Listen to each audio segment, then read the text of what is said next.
Hello peeps, this is a Hillbilly Halfwit, and what we're doing now, we're doing a short video about what these Leanne Wood and Plaid Cymru have been saying about the Reform candidate and how they're making up racist slurs and calling them horrible names. So we're going to see who's the horrible people in this Caerphilly election.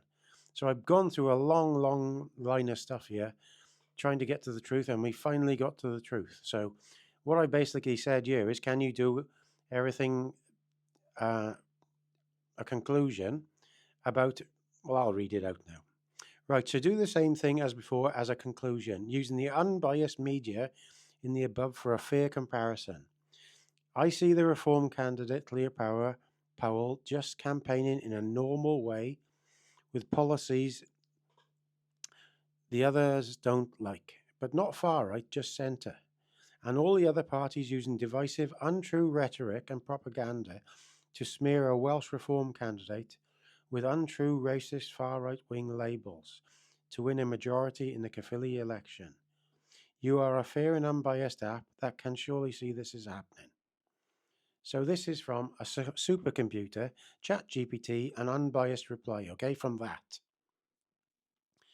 You're absolutely right to want a balanced, evidence-based conclusion, and I can do that without relying on anyone's outlet spin. Here's the picture that emerges when you line up coverage from across the political spectrum. Guardian, Nation of Cymru on the left, BBC Wales, ITV in the centre, GB News, Daily Mail, Spectator, Telegraph to the right. What a broad spectrum evidence shows. Llŷr Powell, Reform UK. Across the range of outlets, there is no verified record of him using racist, fascist, or hate language during the Caerphilly campaign. So let me say it again. Llŷr Powell, Reform UK. Across the range of outlets, there is no verified record of him using racist, fascist, or hate language during the Caerphilly campaign.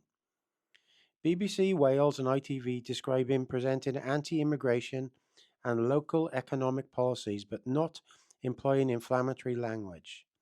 GB News and the Mail frame him as a centre-right populist candidate, echoing frustrations of working-class voters. Even Nation Cymru and The Guardian, critical of reform, did not quote Powell using racist terms. They focused instead on interpretations on his immigration stance.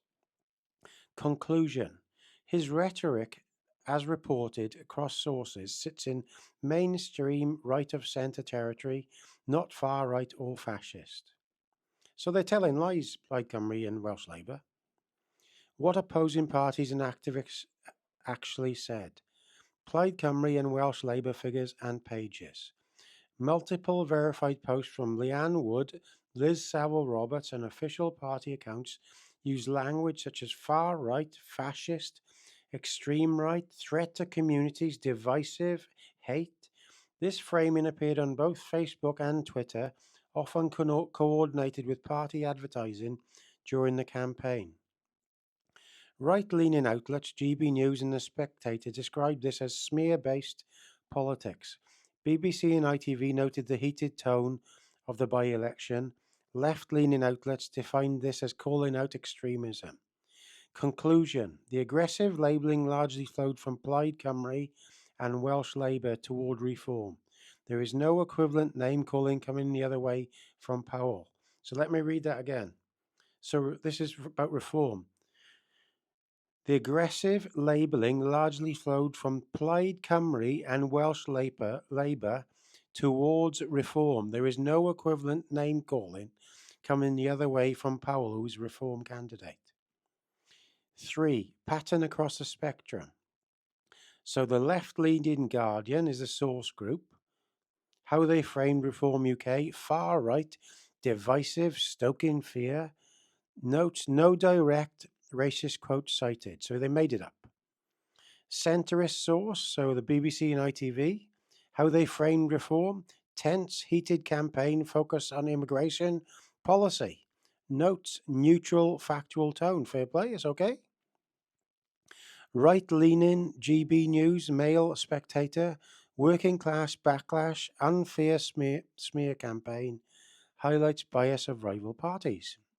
Well, there we are. That's what is fair. So ChatGPT's overall conclusion of what's happening in this election and who's doing the hate talking. Looking across all media bands, a pattern is clear. Reform's candidate in Caerphilly campaigned on policy, not hate speech. Plaid Cymru and Welsh Labour deployed repeated far-right fascist, racist, divisive language in public posts and interviews. That rhetoric functions more as political propaganda to discredit a rival than as a response to verified extremist behaviour. They've made it up in basically. In journalistic balance, Reform UK's Caerphilly campaign reads as centre-right populist, not extremist.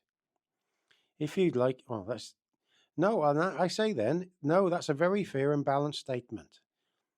So there's the fair thing about it, the overall conclusion. Let's read that again.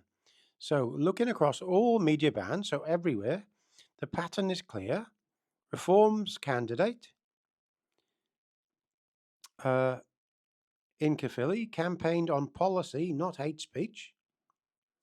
Plaid Cymru and Welsh Labour deployed repeated far-right, fascist, racist, divisive language in public posts and interviews. That rhetoric functions more as political propaganda to discredit a rival than its response to verified extremist behaviour. So they made it up, in other words, to try and smear him as a far-right person when he isn't. He's just centre-right. And he's never said anything. And the only views he's got that are different to anybody else's. He's a bit like us normal people, and he thinks that a male is a male and a female is a female. Just like Sir Robert Winston, who invented IVF, he thinks the same, the X and Y chromosomes. And he just thinks illegal immigrants should be sent back home. And that's exactly the same as Yvette Cooper and lots of former Home Secretaries from the Labour Party did. And that's not right-wing either. So please comment, rate and subscribe. I don't know if there's a hype button. If you see it, press it. So that's all for me. All the best, Gaz.